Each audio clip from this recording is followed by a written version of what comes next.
Bams X Samson serupanya sedang dirundung masalah dalam rumah tangganya.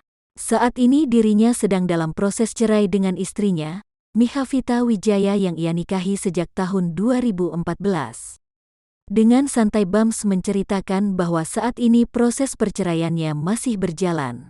Ia menegaskan bahwa saat ini dirinya dan Mihavita masih berdamai.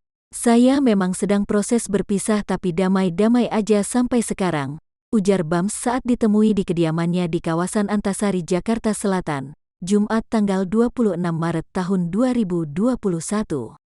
Bams menuturkan perceraiannya tak terekspos oleh halayak karena memang tak ada masalah yang harus ia ceritakan.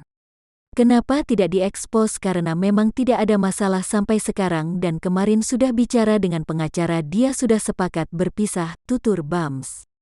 Sejak Januari tahun 2021 kemarin keduanya sepakat untuk bercerai. Hingga kini proses perceraiannya masih berjalan dan belum sampai keputusan.